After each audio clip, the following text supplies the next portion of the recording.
आज यहाँ पे एफएसएल लैब्स के लिए टेक्निकल स्टाफ को भी नियुक्ति पत्र वितरित किया गया है, जिसमें 96 कनिष्ठ प्रयोगशाला सहायकों को नियुक्ति पत्र वितरित किया गया है। 1 जुलाई 2024 को पूरे देश के अंदर 3 नए कानून लागू किए गए हैं और 3 नए कानून में जो सबसे बड़ी भूमिका होने जा रही है वह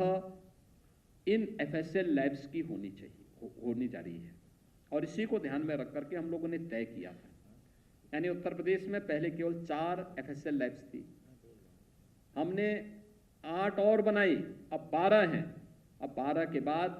6 वर्तमान में निर्माणाधीन है, कुछ अन्य कोई निर्माण की प्रक्रिया के साथ हम जोड़ रहे हैं। हमारा प्रयास है कि हर रेंज स्तर पर, यानी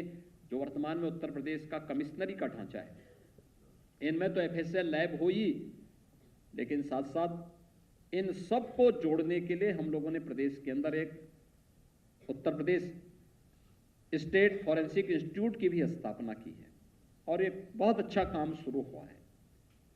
अच्छी दिशा में कार्य करना सुशासन की पहली शर्त है कि हमारे यहाँ कानून का राज हो, सुरक्षा का एक बेहतर वातावरण हो और कानून का राज स्थापित करने के लिए आवश्यक है किसी भी पीड़ित को समय से न्याय मिले, किसी भी अपराधी को समय पे हम साक्ष्यों के आधार पर कटघरे में खड़ा करें, किसी निर्दोष के खिलाफ कार्रवाई न हो बल्कि किसी दोषी को हम साक्ष्य के आधार पर सजा करा सकें। और इसमें जो सबसे बड़ी भूमिका होने जा रही है वह एफएसएल लैब्स की होने जा रही है। खासतौर पर जो हीनियस क्राइम है, 7 वर्ष से ऊपर की सजा में जहां पर एफएसएल के साक्ष्य आवश्यक है, वहां पे तत्काल इन कार्यक्रमों को आगे बढ़ाने के लिए हम लोगों ने पहले ही तय किया है कि हर एक जनपद में 2-2 हमारे पास मोबाइल ऐसी लैब हों जिनको हम तत्काल घटना स्थल पर भेज सकें और इसके लिए सरकार के स्तर पर व्यापक तैयारियां चल रही हैं। लेकिन हमारे पास समस्या यही थी कि टेक्निकल स्टाफ का अभाव रहता था। अब तो आपके पास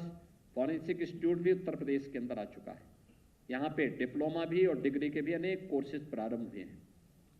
तो यह एक नया माध्यम है। दूसरा, इनकी कैपेसिटी बिल्डिंग के लिए भी अनेक कार्यक्रम किए जा रहे हैं और मैं चाहूँगा कि इस दिशा में और तेजी के साथ हम इसको आगे बढ़ाएं, क्योंकि जो भी अगले 10 वर्ष तक जो भी कार्मिक यहाँ से आएंगे निकलेंगे, जो भी यहाँ से इस हमारे स्टेट फॉरेंसिक इंस्टीट्यूट से जो भी छात्र यहाँ से निकलेंगे, उनके लिए नौकरी की देश में और दुनिया में नौकरी की कमी नहीं रहेगी। किसी भी फील्ड में उनके लिए नौकरी की कमी नहीं रहने वाली है। उन्हें अपने आप को अभी से तैयार करना होगा, इंस्टीट्यूट को अच्छा करना होगा, एफएसएल लैब्स को तेजी के साथ आगे बढ़ाना पड़ेगा। हमें मोबाइल फॉरेंसिक लैब को भी उसको विस्तार देना पड़ेगा, जिससे प्रधानमंत्री जी की मंशा के अनुरूप 3 नए कानून को हम प्रभावी ढंग से आगे बढ़ा सकें।